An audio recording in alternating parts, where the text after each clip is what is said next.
Hello বন্ধুরা, এখন থেকে আমি আমার ব্লগটা শুরু করছি। তোমার সবাই কেমন আছে? আশা করি খুব ভালো আছো। আমি খুব ভালো আছি। তো আজকে ছেলে আর বর তারাপীঠ গেছে। বলছে বাড়িতে একা থাকবি, তো চলে আয় একটা দিনের জন্য হলেও। হ্যাঁ, তাই একটু যাচ্ছি। বাড়িটা ফাঁকা লাগছে, ভালো লাগছে না। তো চলো যাই। এরপর আবার কবে বোনের বাড়ি যাবো জানি না। হুট করে হয়তো বোনের বাড়িও চলে যেতে পারি কবে, দেখি। তো একদিনের জন্য বোনের বাড়ি যাচ্ছি না। তো আজকে যাবো, আর কালকে যেহেতু চলে আসবো বিকেলবেলাতেই, সেই জন্য আর যাচ্ছি না। বিকেল আর সন্ধ্যেবেলা নাগাদ চলে আসবো। তা বোনের বাড়ি গেলে যেতে পারি, কিন্তু কী বলতো, একটা দিনের জন্য এখন ঘুরতে যাওয়ার মতো ওদের বাড়ির নেই। গেলে একটা দিন থাকলে অনেকটা ভালো, বোনেরও ভালো লাগবে। তাই জন্য যাচ্ছি না। বোন নাহলে বলেছিল, তাই বলেছে একটা দিনের জন্য। বোন বলেছে দিদি একদিনের জন্য ওরকম করে আসতে হবে না, একদিন দুদিন থাকবি, তবে তো আমার ভালো লাগবে। যেহেতু অসুস্থ, ওই জন্য ওর ভালো লাগছে না। আর এখানে আসতে বলে আমার ছেলে পরীক্ষা চলছে বলে আসতেও পারছে না।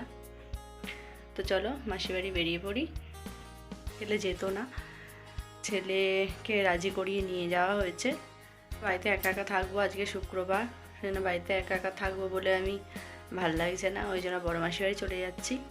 কালকে চলে আসবো, কারণ কালকে সংক্রান্তি। আর কালকে চলে আসবো, ওই জন্য রবিবার ওরা আসবে।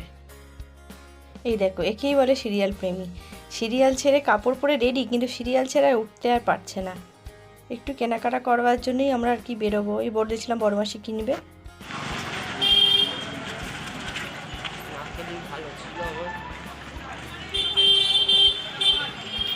তো আমরা কেনাকাটা করতে বেরিয়ে পড়েছি। রিমা আগিয়ে যাচ্ছে, আর বড় মাসি আর আমি যাচ্ছি। আর বোন সোনুর জন্য নিতে বারণ করেছিল জামা কাপড়। তারপর বললো দিদি দুটো হাত কাটা গেঞ্জি নে।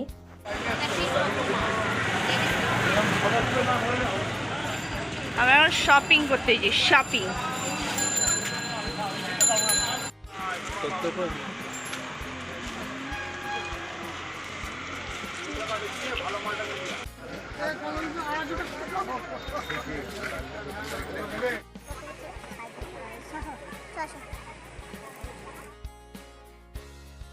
শেষ মুহূর্তে কিছু কিছু দোকানে এত ভিড়, কি যে 50 টাকা এরকম ব্লাউজ পাবে তুমি? দিনে আসলে তো অত ভিড় পাবি না। হ্যাঁ, দিনে আসলে অত ভিড় পাবি না। ঠিক কালকে বিকেলবেলা যদি এবার আসতে পারি। বিকেলবেলা তো ওই একদিন। মাকে প্যাকেটে দিয়ে দে। এই ছেলেটা সে আমাদের বড় মা খাবে না। আর ট্রেন থেকে টাকা পয়সা নিয়ে যাচ্ছিল, টাকা পয়সা কেড়ে নিয়ে ট্রেন থেকে ফেলে ও বাবা। তো মাসির বাড়িতে চলে এসেছি। তো অনেকক্ষণ আগেই একটু কেনাকাটা করতে গেছিলাম, মানে বড় মাসি কেনাকাটা ছিল। জোর করে আমাদের একটা করে কুর্তি কিনে দিল, বললাম শুনলো না কিছুতে। তো কুর্তিগুলো কেমন কিনেছি অবশ্যই তোমাদের সাথে শেয়ার করব।